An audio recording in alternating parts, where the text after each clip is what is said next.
So are we ready to get started? I'm ready whenever everybody else is, and I totally forget that I didn't think forward as to when the Halloween episode was going to come out, and I didn't get to make my prerequisite spooky puns. Aww. And if I do it now, they're just going to be coming out in November, and I'll look like a lunatic. Oh, that's fine. Bad for, wait. Hello, and welcome to Stasis Pod, the Beast Wars podcast. I'm Rob. I'm Jen. I'm Alex. And I'm David. And today we are continuing our look at the second season of Beast Wars with Coming of the Fuzors Part 1. Also known as Aftermath Part 2. Yes. But not like the dirty kind. No, that comes later in the season. Yeah. Oh, okay. Okay.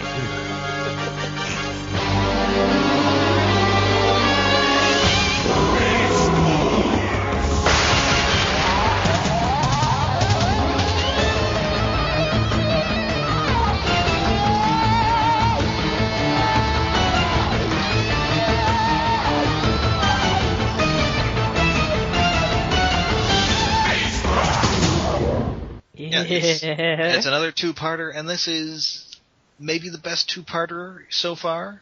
It's pretty good. It's neck and neck with other voices. Yes. It might be better. It's hard. Animation's certainly nicer. Yes. It's. I don't know. I'll have something to say about that next episode. Okay. Really? Okay. To me, it was prettier. There was some. Well, I wouldn't be surprised if they upgraded a lot of their textures and stuff in between. Yeah, they've definitely taken a level in computer graphics since the last season. They upgraded all their mainframes. Yeah, they fixed the existing models a bit, and the newer characters just saying it feels like they're in more HD. It's a bad wording, but it's like they have more detail in them. I could see that. We open on this awesome, gnarled-looking tree landscape with a clear bump up in quality over the Predacon base, which is entirely unchanged from last season in the next shot. Yeah. Yeah. It's a nice zombie landscape. So it is a dark and stormy night. Yes. On, as we will find out, Earth. What are you talking about? The planet has two... right. That's right. And I'll note here that there are actually 3 stasis pods in this spooky Halloween zone. At least 3. But there's also debris of possibly more. Yes. I guess a bunch crashed here, and I guess it seems that only 2 made it. Intact, yes. Equally scary here, we see the writing is by Bob Forward. That's right. Which means it's going to be either really great, really silly, or both. Yes. And it was directed by Steve Sachs, longtime LA Dodgers second baseman. Oh. Okay. Oh. It's not that Steve Sachs. I'm guessing not really. Come on, you've seen Homer at the Bat, haven't you? Yeah. Decades I don't know. ago. Have I?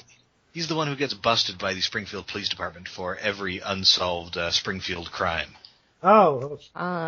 That doesn't sound like any professional athlete I've heard of. The only thing I remember is Ken Griffey Jr.'s inflated head due to radiation. No. It was the nerve tonic Mr. Burns had him drink. Yeah. Oh. The radiation was that... Oh, can't remember. I know it was Don Mattingly who wouldn't shave his sideburns. Yeah. Daryl Strawberry cries. Yeah, bizarrely, Daryl Strawberry is not the one who gets arrested, despite him being Daryl Strawberry. Oh, Daryl Strawberry. Oh. Well, Anyways. Beast Wars, the Simpsons podcast. Yes. Simpsons and early 90s baseball. Oh. Well, early 90s, it's fitting time period. That's true. Although not by the time this airs, because these World Series will be over. Anyway, so these pods have landed, Predacons have detected them, and Megatron and Inferno are headed out to get them. Whilst they are doing so, Waspinator has somehow figured out what we have been spoiling for the past 20-odd episodes, that this is totally Earth. He looks, he's there, and he looks up at the moon, he pauses, he looks up at the moon, and his little bug arms come and steeple, and he's all excited. It's Waspinator knows! And you know who else knows? Dinobot. Yes. Dun dun dun. And Dinobot has also seen Predator. Oh yeah, he's trying to get to the Predacon base, but he's detected by their motion sensor guns. But luckily, there's a big puddle of steaming mud. Yeah. See, I thought it just reminded me of those like what cats will do, where you look at them and then you go around the corner, and then you look at them again and they're closer. Well, he does that to track the motion sensing, but he covers himself in mud so he's not a visible maximal signal. Like Arnold Schwarzenegger in Predator. Exactly. On the one hand, I was really happy to see rigid growth structure Snake. On the other hand, Dinobot in brownface is kind of racist. I mean, normally it's blue, so. Yeah. He kind of covers himself like he's this giant lumpy Sasquatch thing. Yeah, I mean, he is just slathered in mud. It's not just like in Predator, where Schwarzenegger just kind of paints himself gray. Yeah, he's weird thing. Oh, and we get to see the frog model again. That's right. Yes. Oh, yeah. Does that mean we're going to see the new Fuzor Spidor? No, it doesn't. No, there wasn't a frog Fuzor, was there? Wasn't there a Transmetal Spidor? Yes. Well, I mean, there was a Transmetal 2 Spidor, and then there was a Transmetal Spidor who was just a repainted regular Spidor, who I think came out with this episode on VHS in the UK. Ooh. He's very pretty and red, I think. I think there's him and Clawjaw. He's red, and I think Clawjaw is green. That rings a bell. I hung around with a lot of hardcore collectors when Beast Wars was a new thing, and that rings a bell. I mean, it was easy to be a hardcore collector because there were like 20 toys a year. Well, yeah, and then you got like some person you knew in England to pick you up something, and maybe have your college buddy who went to study in Japan pick you up something, and yeah it wasn't that hard. Anyway, Dinobot's Predator tactic totally works, and both he and Waspinator simultaneously get into the golden disc chamber, and Dinobot's not thrilled about this because I think he's just kind of miffed because Waspinator is as smart as he is. Yeah. Good job. It's wonderfully amazing that Waspinator is the one that figures out it's Earth. Like, at this point, everyone else was kind of distracted. Yeah. I mean, I think Megatron knows at this point. Megatron's known the whole time. Well, yes. Yeah, Megatron was kind of disappointed when there were two moons because it meant he got it wrong, but now that there's only one moon, yes. Yeah. But the two Scott McNeil characters figure it out at the same time. Yes. And then they get bantered. Yeah, we don't get a lot of Dinobot Waspinator interaction. This might be the most we ever get, and it's pretty amusing. It's fun. I would like to note that it was confirmed at many a BotCon voice actor panel that Scott McNeil did do those scenes in real time. So he's just switching from voice to voice. That is impressive. Yes, and the other voice actors would just be sitting there bored waiting for their turn. So yeah, that is pretty impressive that he could just switch so quickly. But yeah, he totally would do that. Yeah, I assume for the low road, Gary Chuck took a really long lunch. Yeah. Lots of cola. And then they needed lots of napkins. Yes. Anyway, Dinobot is still smarter than Waspinator, though, because he uses him to counteract Megatron's security measures, which leads to the most elaborate Rube Goldbergian Waspinator destruction yet. Yeah, it's... Oh, yeah. He gets caught in, like, energy ribbons, and then there's an electromagnet that pulls a bunch of pieces of him off, and then, is there a claw? Yeah, there's a claw. There's a claw that puts him and into a compactor. The rest of his parts that were on the magnet get dumped into the compactor, and then he's just crushed into a cube. It's a cute little cube. Dinobot's just being a jerk, man. Yeah, that was cruel. I couldn't help but take Waspinator's side in that. I mean, it's really Megatron screwing over Waspinator for trying to get into the thing, but still, Dinobot's mean for knowing what was going to happen and doing it anyway. Yeah, just uses Waspinator as a tool to open the lock. It's just mean. Don't be mean to Waspinator. So you can get the discs. Discs give record of future. Ultimate power! Anyway, and I also like that there's a callback here to the pilot, because remember, the original reason for the Megatron-Dinobot falling out was that Dinobot was sure that Megatron had taken them to the wrong planet. Yes. Oh, yeah. Dun dun dun. Oh, wait, isn't like Waspinator supposed to be a navigator or something at some point? I don't know who's the navigator on this. I mean... So maybe that's why he knows. Maybe he's the pilot of the dark side.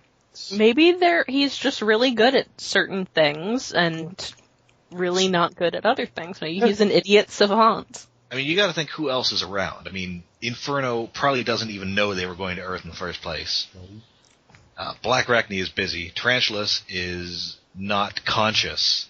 He's nuts, too. Tarantulas is almost as cubical as Waspinator is right now. Yes. No, he's correct into a sphere. Tarantulas is off somewhere, like, feeling himself up now. Speaking of, here comes Tarantulas getting his corpse just kind of kicked across the road like a curling stone by Black Arachnia. Yeah, he's a kickball bouncing around while Waspinator the Cube has to drag himself to the CR chamber. Poor Waspinator. Yes, no one help Waspinator. Waspinator drag himself to CR chamber. Your Waspinator is getting frighteningly on point. Yep. It's pretty good. Anyway, Black Arachnia gets there. She's kicking Tarantulas' corpse around. Dinobot decides to just shoot everything and run away. He has what he does. Meanwhile, there are actually some Maximals in this episode as well. Yes. They found a stasis pod, but it is a blank, why do they have these? That's weird. Well, why do they have so many in the first place? I mean, those are people. I mean, they're gonna, make a colony, and they're gonna need, a bunch of people. Well, they may have the blank ones as spare bodies for, I guess. Exactly. There's a guy named Optimus, so he's definitely gonna sacrifice himself, and you need a way to bring him back. Yeah. It could be a medical thing, maybe. Well, robo-medical, but it does seem odd in context. It could be that the spark died without actually destroying the protoform body, too, but that's kind of really dark. It sounded, Rhinox would have, especially Rhinox, because you know how he is. He probably would have been I think he would have responded differently to it if that had been the case. Yeah. It definitely seemed like it was intentionally blank, and I think they probably did that for emergency purposes. And apparently the maximal writing on it translates to dud. Really? Nice. Yes. Cute. Wow. Awesome. So I guess it was never supposed to be alive. Yeah. But anyway, it's, we've got too many characters on this show. We're getting 2 more in this episode, so time to send a couple off. And Tigatron and Ares are just going to go find out what effects the Planet Buster had on what is now Earth, and just finally have sex in peace. Yes. Yeah. Please consummate that, please. Before he can consummate it, Tigatron dons his fedora and Milady's air razor. Yeah, well. It kind of works for him, though. It's like how Prince can get away with dressing the way he does, when anybody else would be a pickup artist. Yeah. It's like how Peter Cullen can get away with darlining Raksha. It happened. So they send off those two because they're already flirting. It's like, you guys go, do whatever you're gonna do, whatever birds and tigers do together. Yeah, Tigatron, go have your post-Snowstalker rebound sex. Oh. Go make some Fuzors. So dirty.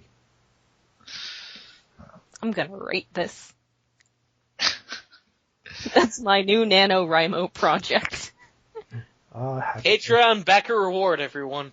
That's right. Hey, I do it professionally, so it'll actually be good. That's right. Anyway, sadly. 2 characters have left. It's time for 2 characters to enter. Those busted up stasis pods activate their scanners. We see a scorpion scampering down these spooky Halloween trees. And we don't see any other animals, but presumably there were others? They're presumably hiding? There was a wolf and a hawk, but at some point. Anyway. And a snake somewhere. Yeah. Actually, to go back 1 second, I have to give them credit. They did a really cool depth of field effect for the shot of Rhinox and Cheetor talking about the blank. Yeah, Yeah, they're trying even more angles, more camera angles that are working now. In the first season, they would try some that just were weird. Yes. Anyway, so these pods open up, their scanners are all messed up, and a couple of crazy monsters come out. Yeah. There's spooky music playing. One is a scorpion with a cobra for a tail. Oh, man. And the other is a wolf with, like, bird front legs and wings. He's a wolf griffin. He's kind of like a griffin with a little wolf head instead of a... Or actually, no, griffins are lions, aren't they? Yeah.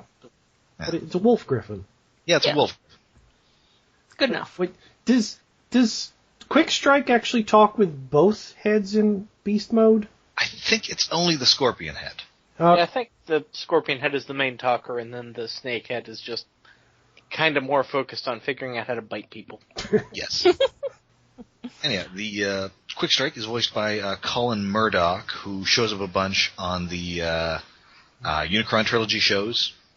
He's Thrust in Armada, and he's Scorponok in Energon. Oh. And unfortunately, in neither of those does he use the crazy cowboy accent that he is using for Quick Strike. Alas.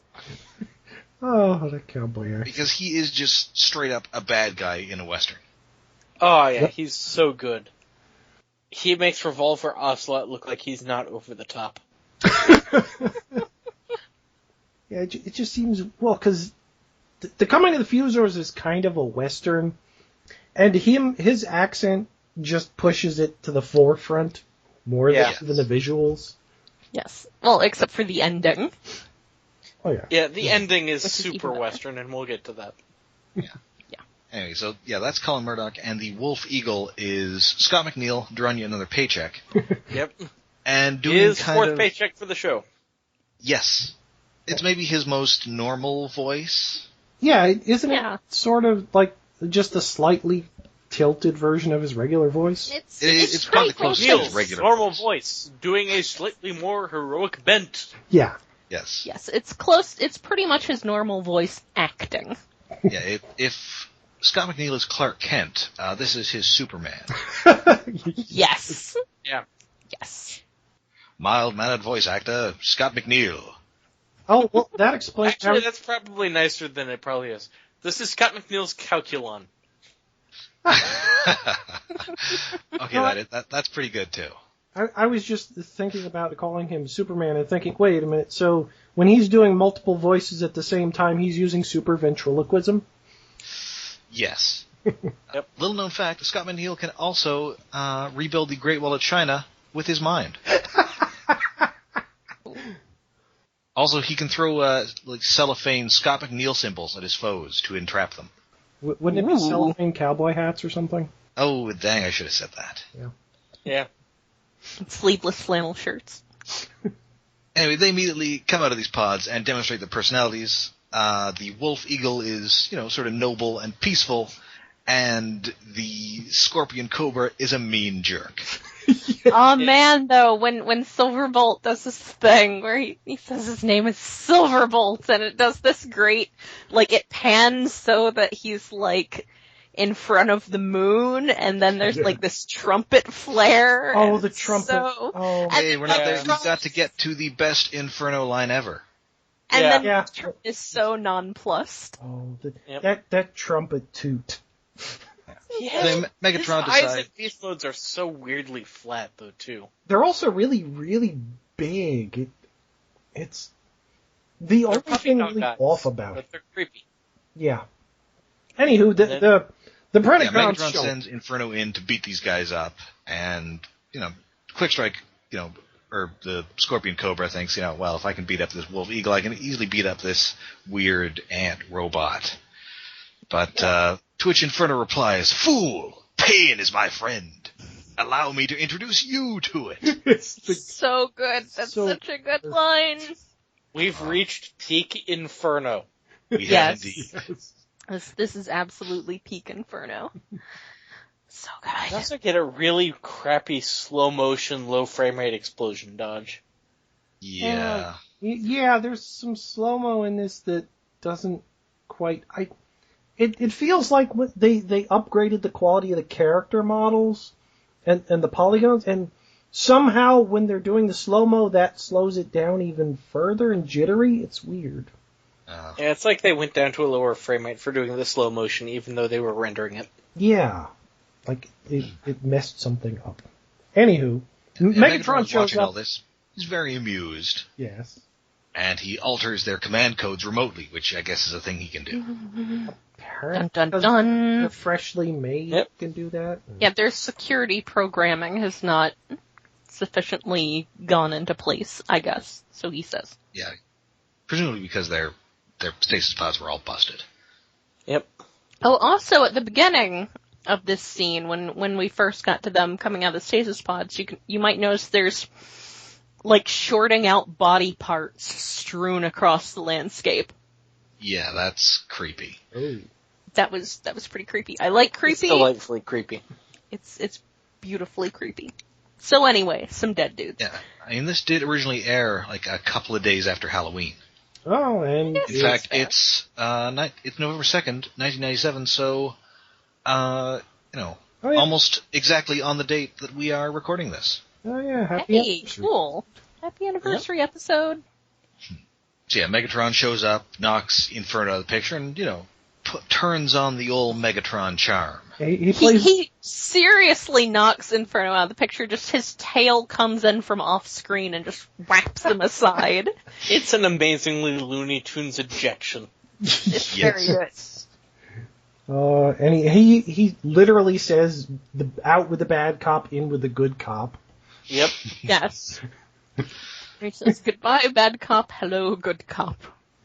Yes. And then we get the babies learning how to transform. Yeah.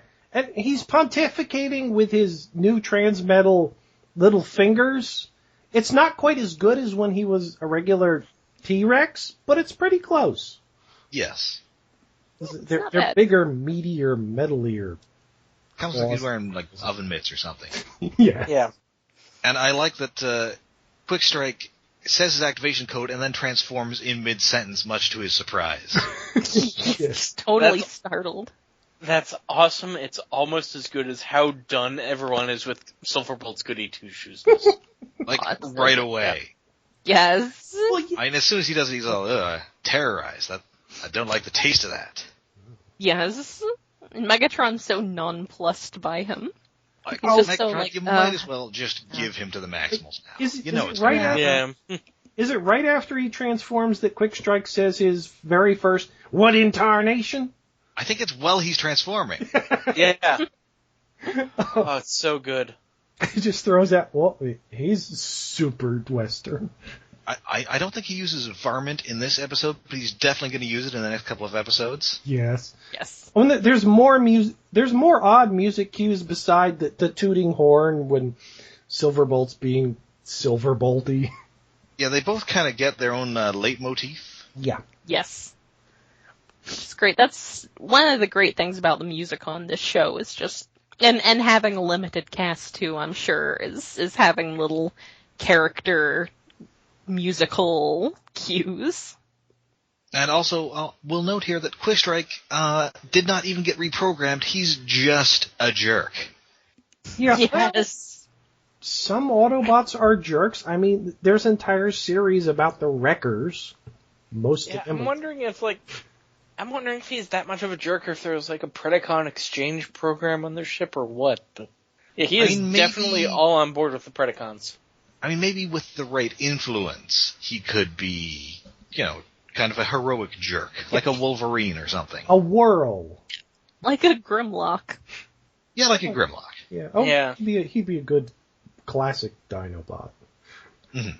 Seems like Scorponok, if they'd known who they wanted Scorponok to be during the first episode instead of having no idea. Yeah, I mean, these guys are very clearly defined from the, as Quick Strike would say, the get-go. Yes. Meanwhile, back at the Predacon base, Rhinox is building something. Back at the Maximal base. Maximal base, yes. Yep. Yeah, he's definitely got some weird contraption going there. And he's not telling anybody what this is, obviously so not to spoil the surprise in next episode. but it's weird. Yeah. It's weird, and it's giving Rat Trap abandonment issues. Yes. I did notice here, compared to towards the beginning of season 1, whenever Optimus would be out of the picture and they would have these, big leadership battles, they're all, I feel like they're all a little more used to each other now. So they aren't, fighting for who's going to lead. Yeah, in the first season it was Rhinox was kind of more qualified to be leader, but he usually didn't want it. Now it's transferred to, now Rat Trap's in charge. Just because, Rat Trap is in charge of Cheetor, basically, at this point. Yeah. Rat Trap's kind of like Rhinox's second in command. Yeah. Yeah, and he's like, Rhinox, don't leave me with these guys. Because Dinobot's GTFO'd. He's just wandered off, and he does show back up in a moment. But yeah, basically Rat Trap is in charge of Cheetor. Yes. Yeah. And despite his abandonment issues with Rhinox, his first instinct is to send Cheetor into extreme danger. Yeah, well, with any luck, he'll get blown up and problem solved. I love that though, when he tells him to go, go do something, and Cheetor goes, "You mean fly?" No, take a submarine. Yeah, so good. I love just Cheetor going from that sort of kid appeal character to just being this dork, just this adorable idiot. And he's so dorky that when he goes out, his symbol creates the scene transition. Yeah. Yes, the return of these faction sigil scene transition. Yeah, this is the first and probably the last time that happens. Yes. Kind of hoping for the music in the background, but it didn't happen. Yeah, it would have been nice to cut bigger. We're 28 episodes in. That is more jarring than when it happens in the most recent Transformers video game, Devastation, where it happens 4 hours into gameplay. That's weird. Yeah, you're I don't know, 4/5 of the way through the game, and then that finally happens. It's wait, what? And does it only happen the once, or does it happen continuously from then on? No, it happens twice, I think. I think it switches back once or twice, but it's just out of nowhere. It's I've been missing that. Why couldn't that happen earlier? But fun enough. And we transition back to talking about the episode. Yes, and anyway, Dinobot's not around because Dinobot has been watching Hamlet, or has read Hamlet. Oh my god. Yeah. He's Shake's rotate blade. He is soliloquying. But so much. I started thinking, hey, we should quote this, and then he just keeps going.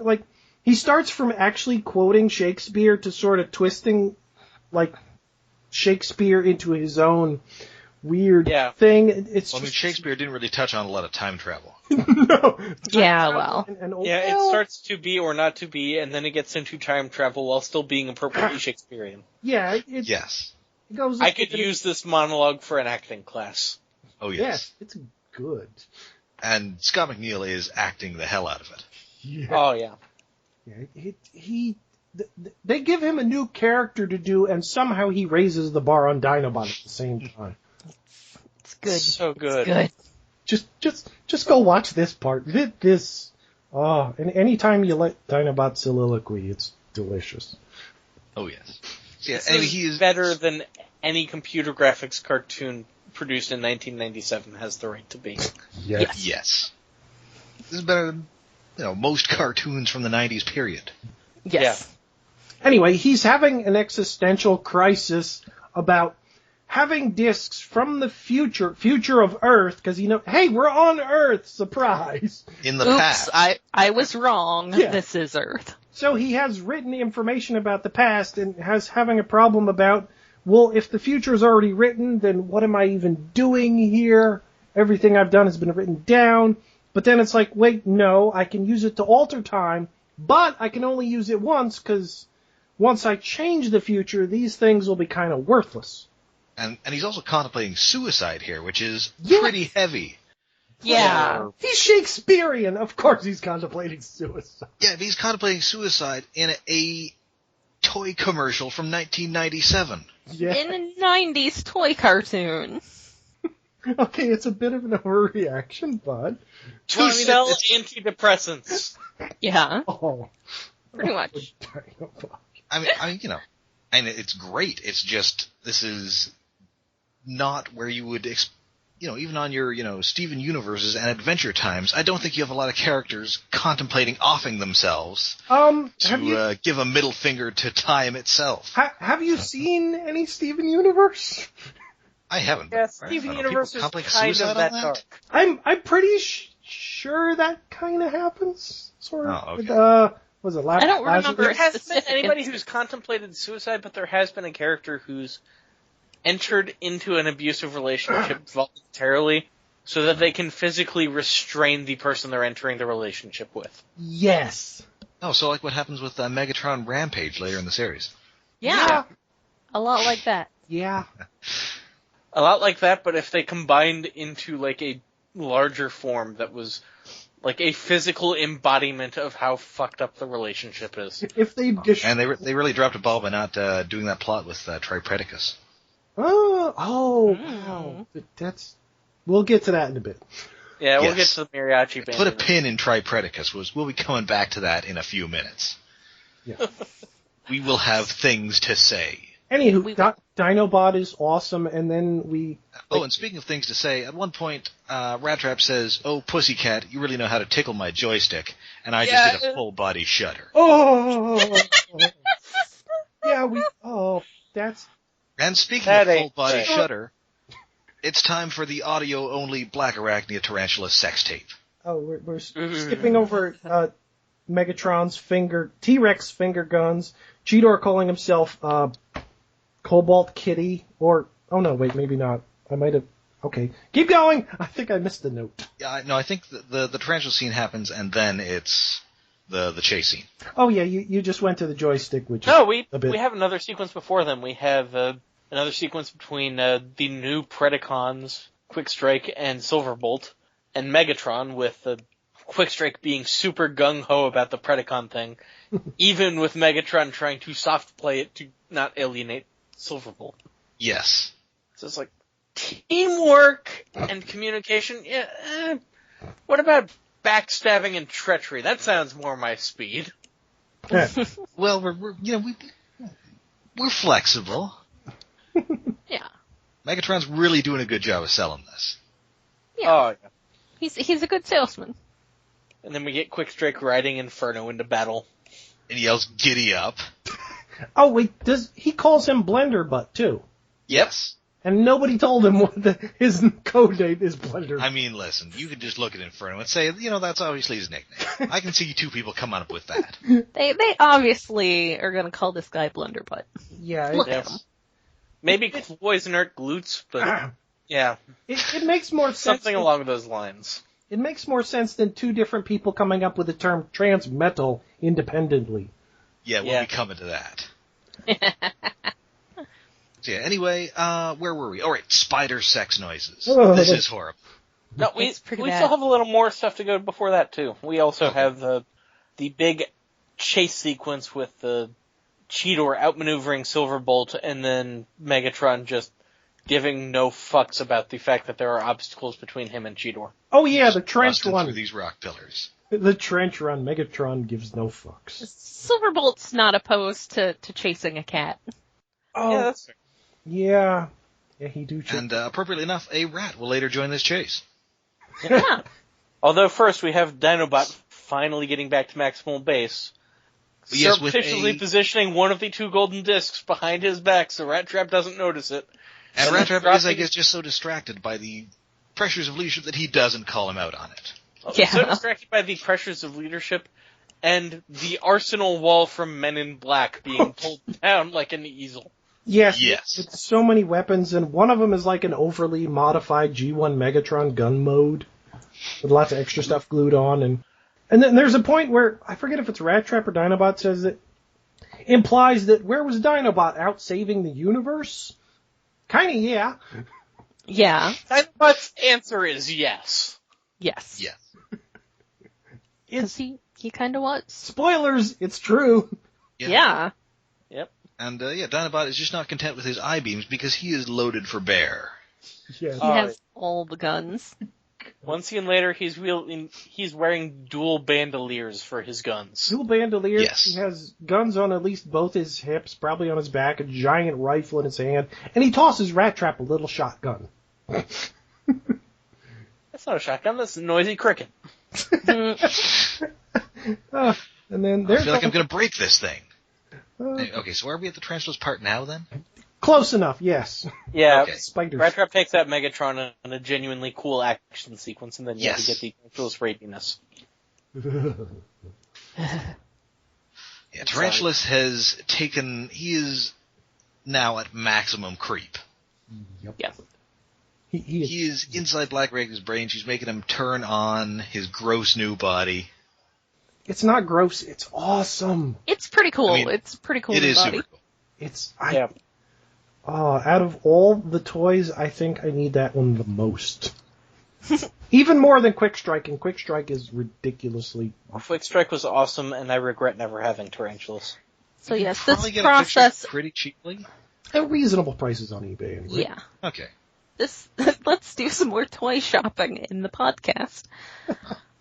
This process apparently makes Black Arachnia make some distressed sounds, and Tarantulas makes some victorious sounds. I'm going to tell myself that it's okay because the voice director was Susan Blue, and therefore I'm going to tell myself it's okay. It's a woman directing a woman doing creepy, unsettling noises with a cackling Alec Willows. Now, admittedly, she's a woman who is into women, but still, I'm going to allow it. Yeah. Just the old. I'm going to try not to think too hard about it. No. There's enough weird stuff about Tarantulas that comes out. I'm going to go back to being jealous of her for marrying a masseuse. I also really love Tarantulas' new Halloween color scheme. Yes. Yeah. It is. It's very Halloween-y. It's got all the orange and the black and the brown and some purple for color. Yep. Some neon green. Yeah, it's a really good design. It's a really good toy. And Yes. the toy is, the design is pretty much dead on accurate for the toy. Yeah. Down to the bizarre pizza cutter gun. Yes. Well, it's also a wheel, so I don't know how it shoots anything because it's a pizza cutter, but it does somehow. Well, so do Dinobot's eyes. Yeah. Eye Sometimes lasers they'll are make tradition. it happen. I guess. Eye lasers make more sense than pizza cutter gun. Eye lasers are a GoBot tradition. Wait, I'm sure somebody in G1 had eye lasers at some point. I don't know that anybody did. Still, for somebody who has the option of changing history, leveraging GoBot seems entirely appropriate. Yes. Okay, fine. Yeah. Anyway, Megatron's been shot down by Rat Trap, and he's having everybody converge on his position to take out the Maximals once and for all. Yep. And then we get this really cool wordless scene set to Western movie music, and it's great. It's trying to be spaghetti Western music really hard and really succeeds. Yes. There's even a tumbling. So go ahead. Tarnations, there's a tumbling tumbleweed tumbling across the battlefield. And also Megatron has a super cool space pocket watch. Yep. Yeah, why? I can understand counting down the time, but it's like this. It's got like a sun with planets that move around. It's overly complicated for a stopwatch. We will find out next episode that he in fact has a normal pocket watch. Yes, he does. But no, he chose to use this fancy space hologram planetary pocket watch thing. I assume he got it when he graduated from Predacon Academy or whatever. Yeah, it's that kind of watch. It's pretty nice. He's using the Tripredix Council watch on the battlefield, but he keeps the other one he graduated with back in the closet. Yes. So yeah, Tarantulas and Waspinator get there. Note that for next episode. Yes. Everybody's lining up. Black Arachne's not there. She's staying back to do something. Well, somebody's got to guard the base, and wait, does Megatron really even know that the spiders came back?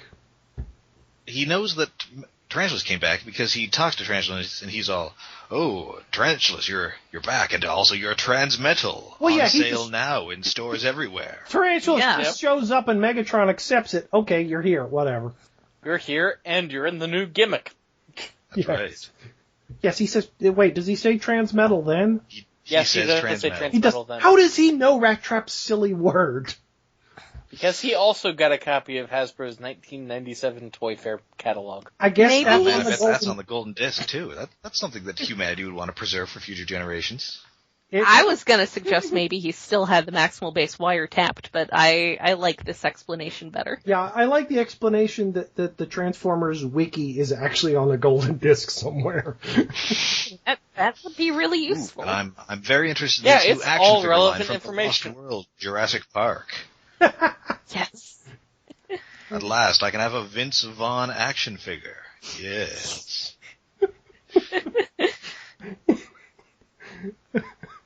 Oh, dear. Anyway, the Maximals are wholly outnumbered because it's just Cheetor, Dinobot, and Rat Trap, with Rhinox still stuck in his space machine. His whatever he built, because he's the closest we got to Rat Trap, Wheeljack, and Ironhide all rolled into one. Yeah, it's his pink energy machine. Yes. So the Predacons are lining up. And then the Maximals prepare to take their last stand, and then we get like a burning bonanza effect on the screen. No, to be continued. Total It fades sepia to tone. sepia, Yes. and then okay. it burns away and says to be continued. It's so good! Dun, dun, dun, dun, dun, dun, dun, dun, dun. Yeah, this is like only the third Western thing I have ever liked. Oh. It is Not even totally Tombstone? full into the whole Western thing. I haven't seen Tombstone because I don't really like Westerns. But it's always on TV. No, I don't watch TNN and TNT anymore. Oh. So it's not on. I would recommend at least Tombstone. You know, it's got Sam Elliott. It's a good pizza. Oh, Pierre.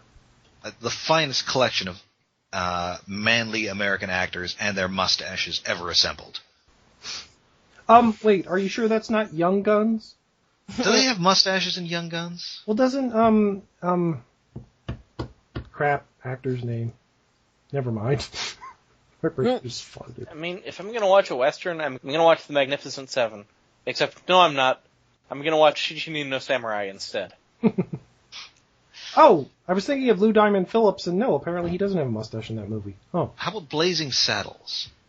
That would be number 2. Blazing Saddles is great. There's Blazing Saddles, and there's the anime Trigun. Oh, yeah. Trigun's amazing. Trigun is great. But never mind that shit. Here comes Mongo. Mongo just fun in Game of Life. Anywho, that's the end of the episode. It stops mid-scene. Yep. That's right. Congratulations. Yet another cliffhanger, because we have entered the part of Beast Wars that is its cereal. Oh, Yes. that's so good. This episode is amazing. It looks great. It's fun. There's just so much happening. We skipped over chunks, probably. Yeah, there's plot set up. There's a great Waspinator gag. Characters. Yep. There's 2 new characters introduced, and they have more character put into them than anybody else has in their introductory episodes. Yep. Ever. Yep. So good. And they don't just get to be immediate badasses, which is nice. No. They're kind of getting their ass kicked by Inferno. Yeah, I mean, Inferno grabbed Quick Strike by the tail and just started smacking him around. Yeah. Yep. Hard. This is like the 5th episode in a row that's just been full-on cereal. Yep. Yeah. You have no idea what's going on if you've missed the past 4 episodes. Yep. So if you need to catch up, Stasis Pod has convenient recaps available on iconunderground.net. Yes, That's and right. And it's going to be like that for the next couple of episodes. And Optimus Primal, still dead. Still dead. I think a big part of it is just that the first season was, 26 episodes, so they had to have a lot more filler, and now they've both got a shorter episode roster, and they've got a better idea of where they're going with it all. So yeah, there's going to be a lot less filler going forward. There's not going to be 2 episodes in a row of Cheetor antics. I do wish there were more episodes, but it is nice that we're not getting 2 episodes in a row. They're basically the same theme repeated. Yes. Yeah, it is kind of sad because I could totally do with, like, you know, more episodes of Silverbolt and more episodes of just fun. Yeah, they could have stretched this episode and the next one out into 3 episodes, and I would be fun. I'd be happy. Part of me wishes season 1 had been 13 and season 2 had been 26. I kind of wish they'd both been 20. So squish down season 1 a bit and give us more of the best stuff. Mm. And then you can cut a couple episodes from season 3, because it's not my favorite. You can rework season 3 so it works better. Season 3 is great, but season 3, if it's not part of the actual main plot arc, it just doesn't work. Yeah. I haven't rewatched a lot of season 3, so I'm curious to see how I feel about it. Yeah. Yeah, that's going to be interesting. I'm looking forward to it. Yeah, although maybe I shouldn't be. Because I don't, there's a lot I don't remember, but there's so much, the points that I do remember are mostly from season 2. Because, oh my god, this stuff. Yes. Anyway, speaking of things from season 2, and also speaking of things that we're looking forward to, but maybe shouldn't. Oh yeah. Before we go here, we've now seen all 5 toy reveals for this year's BotCon toy set. The theme is Combiner Wars, Dawn of the Predacus. I believe when we last spoke, we had seen Ravage and Tarantulas. Yeah, well, that was the last time we talked about it. The last time we talked about it. Happened in between. It was like, we recorded ahead of time, so we just figured wait until they're all out to talk about it. Yeah. And now we have seen that Predacon General Ramhorn, the 3 remaining members will be Ramhorn, Cicadacon, and C-Clamp, the 3 members of Tripredacus.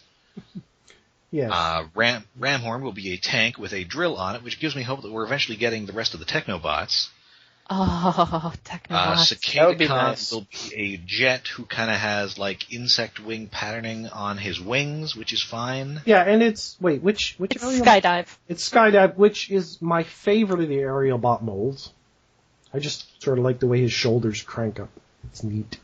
And we have C-Clamp, who is inexplicably a jet. He's Silverbolt. Yeah, he's his... That's a weird choice. Yeah. Silverbolt. Like, why isn't he Galvatron to get the ears on the head? But... He's got a lot of... I mean, his whole nose cone is remolded. Yeah, it's a different... At first I thought it was going to be Silverbolt when we saw the reveal of the drawing of it, but then it's Scattershot who's remolded. His wings have guns on them, and his nose cone is a gun, and just his flying gun emplacement, basically. Sadly, no new version of Scattershot can have the legendary mistransformation ability of the original G1 Scattershot. Yes. For the uninitiated, he turns into a robot penis. Oh, yeah, that part. He's got this bit that his nose cone is supposed to fold up against his back, but you can also just have it sticking out in front of him, and also when you press a button, it pops open and part of it expands. So he has very unfortunate mistransformation available, which sadly the new version does not. The weirdest thing about Scattershot had the second best endowment of any Transformer, with Transmetal Megatron being number 1. So anyway, the weird thing about these is, spoilers, the Tripredacus Council is going to show up later in Season 2 in a scene that is dramatically lit and darkly lit because they didn't want to make full new models, where all 3 members appear to be, it's very red. And so they all have that color scheme from the show where they're all red. Yeah, They took the literal stylized lighting of reds and grays with yellow orangish eyes, and those are the toy colors, and it's so stupid, but I kind of love it. It's so stupid, and I kind of hate it. I understand lighting as well as they understand customer service. Yes, like the drawing of the toys, the lighting. There's more color. There's differentiation between the warmth and the dark, so that there's sort of purplish in spots and more bluish. There's more variation. The actual toys are pretty much just red, light gray, and black. I mean, also, the Tripredacus Council in the show was very loosely based upon the 3 members that made up the Tripredacus Combiner toy. Yeah. And these don't reflect that at all. It's basically just that one scene taken a little too literally. Yep. None of them has a mariachi hat. It's a complete betrayal of people. Well, and also, this guy's Combiner, and the other 2 limbs, Tarantulas and Ravage, are just in their regular colors. Well, so this guy's going to have a red and white torso, 2 red and white limbs, and then 2 other limbs that are totally mismatched. Yeah, but... Now, Tarantulas is... I will note that the Tarantulas is the transmetal colors. Yeah. Which is irrelevant to the Combiner, but is pretty. It is pretty. Yeah, but it's also... It's a very dark gunmetal blue, which goes with Ravage's black. So you put those 2 guys as the legs, you got 2 blackish legs, and the rest is red and gray. I don't know. I'm not a fan of wearing dark blue and black together. Yeah, well, dark jeans, It can... he's too dark. It's against best fashion practices. Yeah, he's going against best fashion practices here. I think it's going to be fugly. Yeah, I think it's going to be pretty bad. That's kind of why I like it. This taps into like the ridiculous G2 color schemes that so many people adore. That some of them I don't like. The stars. No, what's not Starscream? The Ramjet. Oh, the Ramjet. I don't like the Ramjet, but this works for me. I was going to say those were at least cohesive, but I'm also thinking of back a year or 2 before G2, the UK stuff where you had like Action Master Thundercracker, who being an Action Master managed to have like 6 different colors on him. Yep. So one of my friends counted at one point, and Thunderclash has 13 separate colors on him.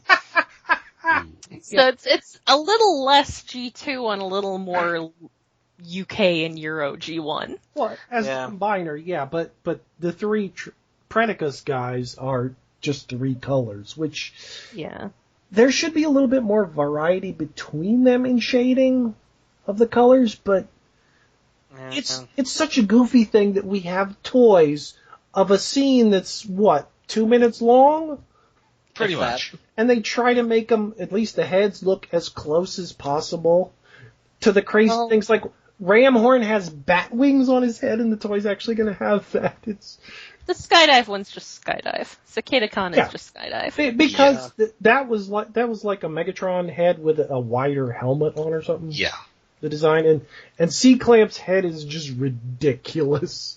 He's got 2 noses. I think one of them's like a recycled Reboot model. Yeah, it was Reboot or War Planets or something, probably. Yeah. Well, I can't appear in this Beast Wars episode. I'm just a minor. It's from the episode of Beast Wars where they played, or it was from the episode of Reboot where they played the Beast Wars game. Oh. But it was a short episode because the user immediately gave up because that game sucks. Yeah. At least this theme is more cohesive than last year's. Whatever. Here's a bunch of guys who are limited. Yeah, but we got a Gorilla Pretender out of that. Okay, the Gorilla Pretender I still kind of want. Mostly because it used a swerve mold inside. It's the Gorilla My Dreams. But this is so dumb. And executed so simply. But I kind of like that. I can understand why so many other people do not give a shit. But I want... Yeah. But hopefully you will give one about our next episode, in which we cover Coming of the Fuzors, Part 2. Yay! Yay! Until then, you can reach us at stasispodcast@gmail.com. Please write into our Maxim mailbag. We'd love to hear from you. You can find us on Twitter at @stasispod, on Facebook at facebook.com/stasispod, and on Tumblr at stasispod.tumblr.com. And our RSS feed is hosted on iaconunderground.net. Now, if you prefer, you can also get us on iTunes, and while you're there, why don't you rate and review us? That'd be great. Yep. Yeah. So join us next time for more thrills and possibly chills. Maybe. But until then, I remain Rob. I'm Jen. I'm Alex. And I'm David. Oh,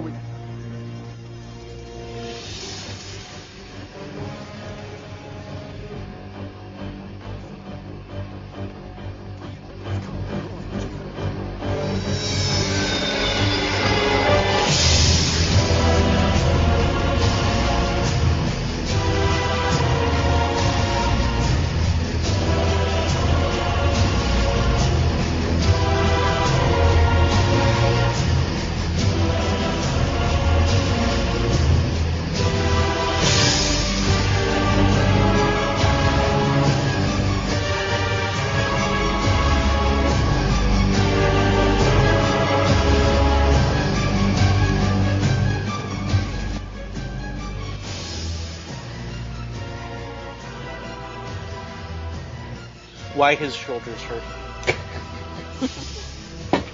oh yeah, we can why his shoulders hurt with Silver Bowl. Wait, why do his shoulders hurt? I've never liked the look of his model. They're just sort of awkward. His robot mode just looks like a mess. His beast mode looks kind of like a mess too. It's like a more cohesive mess, but it's more off-putting because of it.